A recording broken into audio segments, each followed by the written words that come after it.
I'm Drew Stevenson, and this is a lecture for my professional responsibility class about conflicts of interest in the litigation context. In other words, when lawyers represent co-defendants or co-plaintiffs in the same litigation matter. And this material really comes from comments 23, 24, and 25 to Model Rule 1.7, which is our general rule about conflicts of interest. Now, for my students, keep in mind that we can have conflicts of interest in the transactional setting or in the litigation setting. And when we talk about conflicts in the litigation setting, we're usually talking about joint representation, that you're representing co-plaintiffs or co-defendants in civil litigation, and that could be commercial or personal injury litigation, or co-defendants in a criminal case.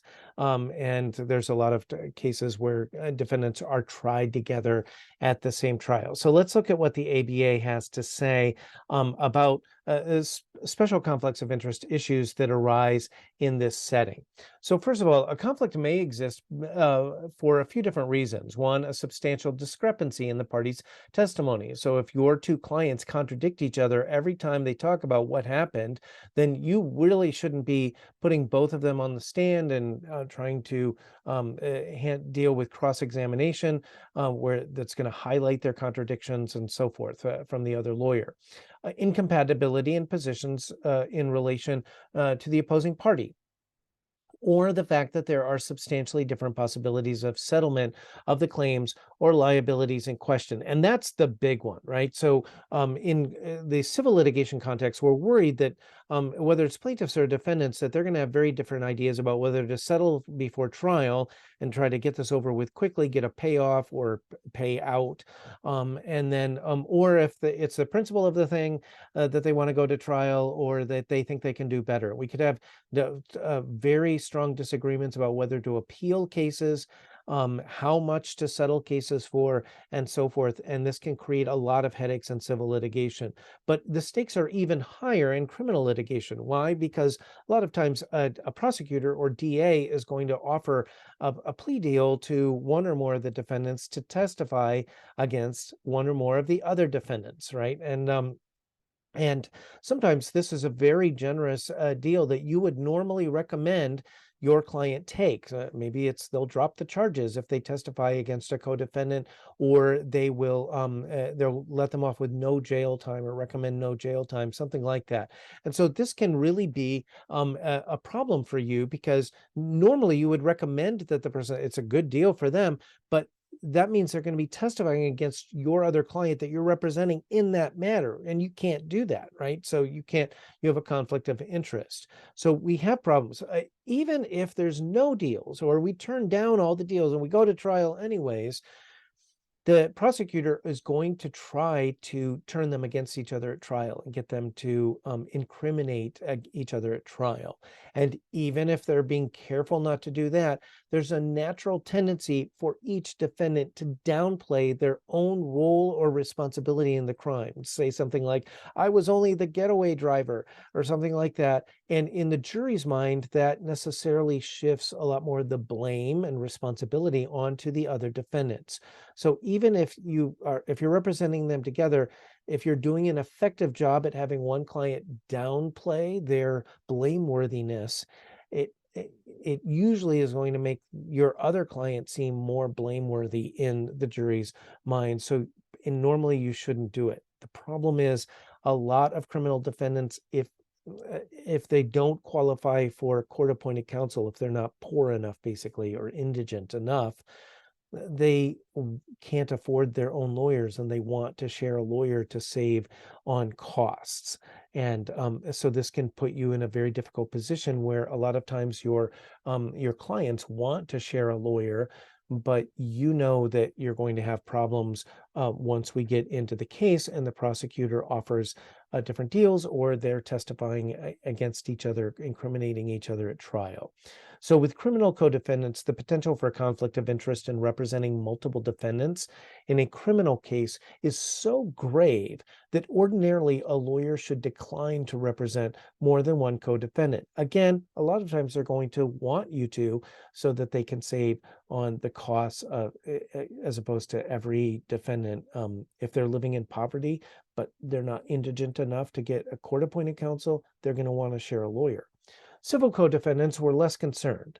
So the ABA says, on the other hand, common representation of persons having similar interests in civil litigation is proper if the requirements of paragraph B are met. Now, what's paragraph B? We're talking about 1.7. So that means that the lawyer reasonably believes that he or she can still represent this group, these co-defendants or co-plaintiffs in the matter competently. There's no law, which there probably isn't going to be, against representing co-defendants in the same civil litigation. Most of those rules, legal rules that prohibit joint representation for conflicts, joint representation apply in the criminal context. So in the civil context, and as long as we're not talking about the sitcom scenario where you're trying to represent two people that are suing each other in the same matter, and all the clients give informed consent confirmed in writing. And that means you're going to explain to them. Informed consent means you explain, look, you may have disagreements about settlement amounts or trial strategy or whether to appeal, whether to settle before trial or not, and so forth. And that's going to be a problem. And if they agreed and said that they want to share a lawyer anyways, then you can proceed with the representation, and it is not improper or a violation of the rules as long as you satisfy all of those prongs of 1.7b. Now, let's talk about ineffective assistance of counsel and conflicts of interest, because a lot of the law involving conflicts of interest in criminal cases actually comes from Sixth Amendment right to effective assistance of counsel cases. So, for example, in 2002, the U.S. Supreme Court in Mickens v. Taylor said that when a trial court had failed to address a potential conflict of interest, that could constitute a ineffective assistance of counsel. But a defendant still has to establish that the conflict adversely affected the lawyer's performance. In other words, I want you to think of rule violations, ethical rule violations, as a subset of ineffective assistance of counsel claims when we're talking, if you're trying to bring a challenge or an appeal based on this. And even if your lawyer has a conflict of interest, the court may agree, yes, your lawyer had a conflict and shouldn't have done the joint representation, but then the burden is on the defendant to show that that actually affected the lawyer's decisions and representation in the case, and that's very hard to do. Now, all ineffective assistance of counsel challenges come under a case called Strickland v. Washington, in which the Supreme Court set forth a two-prong or two-part test. And so this will apply if you're trying to get a conviction reversed because your lawyer had a conflict of interest or for other reasons related to your lawyer, to not having a lawyer or your lawyer being ineffective. First, you have to show that you had a really bad lawyer, right? So the Supreme Court has said that you're not entitled, the Constitution doesn't guarantee a right to the best lawyer or a really good lawyer, just to a minimally competent lawyer. So that means for you as a defendant, if you're trying to challenge your conviction or get your conviction reversed, you have to show that the trial counsel's performance was truly deficient. That, in other words, it fell below an objective standard of reasonableness, that it was not within the range of competence demanded of attorneys in criminal cases. Well, if you can show that your lawyer violated 1.7, that probably is an objective standard that your lawyer has fallen before. But wait, there's a catch, and that's the second prong, because the defendant also has to show on appeal that the trial lawyer's deficient performance actually prejudiced the defense. In other words, whether counsel's conduct so undermined the proper functioning of the adversarial process that the trial cannot be relied on as having produced a just result. And I got to tell you, defendants usually lose on this prong.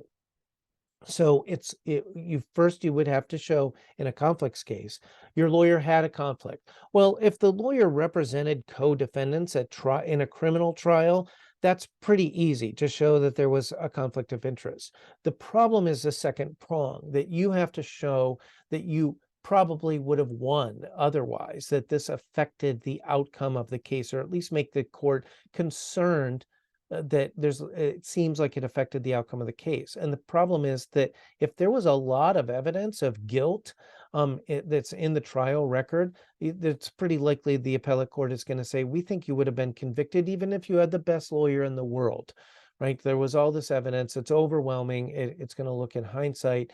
And so even though your lawyer was ineffective in the sense of having a conflict of interest, it doesn't rise to the constitutional level where the appellate court has to reverse your conviction.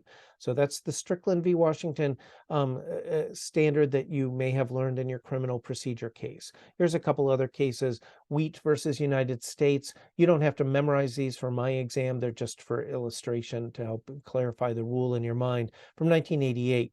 The Supreme Court said that a district court in a criminal case always has discretion to disqualify defense counsel if there's a conflict of interest, even if the defendant waives the conflict. And so if you have a lawyer who comes into court to represent a group of defendants in a criminal trial, a judge is completely within the judge's discretion to say, no, no, no. In my courtroom, every criminal defendant gets their own lawyer, even over the objection of the defendants. So the defendant saying, no, no, no, no, we want to share a lawyer.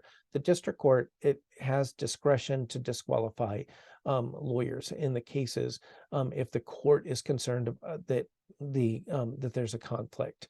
Back in the 1940s, in Glasser versus United States, the U.S. Supreme Court said that federal courts can't force defendants who get appointed counsel at the state's expense to accept joint representation. In other words, remember, this is long before Gideon v. Wainwright. Some federal judges were already giving indigent defendants a court-appointed counsel, but they were forcing them over the objection of the defendants and sometimes over the objection of the lawyers to represent multiple defendants in the same matter. And the idea was, well, you're getting a free lawyer, so you're going to have to share one. We're going to have one free lawyer for the whole group. And the United States Supreme Court long ago said you can't do that. Now, what about contradicting yourself case to case as a lawyer when you're representing different clients? Ordinarily, you can take inconsistent legal positions in different tribunals at different times on behalf of different clients. So if you're representing a client this week and want to argue that the court should use an originalist interpretation of the Constitution or a textualist approach to a statute, or should narrowly construe a statutory provision or broadly construe it. And then next month, you're going to argue that the court should not be an originalist or should do the opposite. That's okay. That in itself is not automatically a conflict of interest. So the mere fact that advocating a legal position on behalf of one client might create precedent adverse to the interests of a client represented by the lawyer in an unrelated matter does not create a conflict of interest. So, for example, if you're representing one client and you take a position that another client might not like because they say, well, sometimes we litigate and we would rather have, pro-plaintiff outcomes or something like that across the board, that doesn't necessarily rise to the level of conflict, but it can if it's severe enough. Here, it's a matter of degree. So a conflict of interest exists if there's a significant risk that a lawyer's action on behalf of one client will materially limit the lawyer's effectiveness in representing another client in a different case. In other words, are you taking a position in one case that essentially is going to make your arguments in another case frivolous, or you have foreclosed an option for your client, not just weakened their argument, but foreclosed it. So when a decision favoring one client will create precedent likely to seriously weaken the position taken on behalf of another client, you shouldn't be the lawyer making both of those arguments for those two clients. So positional or issue conflicts can arise when a lawyer's successful advocacy of a client's legal position in one case could be detrimental to the interests of a different client in another case. And I'm going to give you a very stark example. This is Williams v. State from 2002 in Delaware. It went to the Delaware Supreme Court. And this was a lawyer who was representing multiple people who were death penalty appeals, right? Death row inmates. And in one case, for one client, the jury had recommended against the death penalty. This was an older case, and the judge had said, "I don't care what the jury says. I'm not giving him life in prison. I'm and sentenced him to the death penalty. I gave him the death penalty." In another case, the opposite happened. The jury had recommended the death penalty, and that judge had said, "No, no, no, I'm not going to sentence this person to death. I'm going to sentence him to life in prison." Well, the lawyer in one case, the same lawyer was representing both of these defendants and tried to argue in one case that that the court should have to follow the jury's recommendation because in that case, the jury had recommended against the death penalty. In other words, had argued that it's wrong um, to give the death penalty if the jury didn't assign it. Well, the problem with that is that he's representing another client on appeal at the same time where the jury did recommend the death penalty and the judge had set aside that recommendation. So in other words, this is a matter of life and death. If you win one client's case with this argument, your other client is going to die, right? It is automatically loses and is going to get the death penalty. So the Delaware Supreme Court in this case said, you can't do that. As a lawyer, you should have had to withdraw from one or the other case. You can't represent both. You can represent one, but not the other. Each one should have their own lawyer because your winning one case guarantees that the other case not only loses, but is going to get the death penalty. So some of you may have been wondering, what about class action lawsuits? How in the world do we assess conflicts of interest when you're representing doing a class action and there's thousands or maybe tens of thousands of members, unnamed members of the class? Well, have no fear. We don't really care. The basic rule is unnamed members of the class are not considered to be clients of the lawyer for purposes of conflicts analysis under Rule 1.7. And that means that you don't typically need to get the consent of an unnamed member of a class, if you're the plaintiff's lawyer in a class action, before representing a client that's suing one of those unnamed members in an unrelated matter. Or if you are representing the defendant in a class action who's being sued, it's okay for you to represent a member of that, the opposing party's an unnamed member of their class in an unrelated matter. So if you get a question about this on my exam or the MPRE, it should be an easy question. It sounds tricky, but for unnamed members of classes, for a class action, we don't consider them clients for purposes of conflicts analysis under 1.7. And that concludes our lecture about the special issues that arise with conflicts of interest in the litigation context.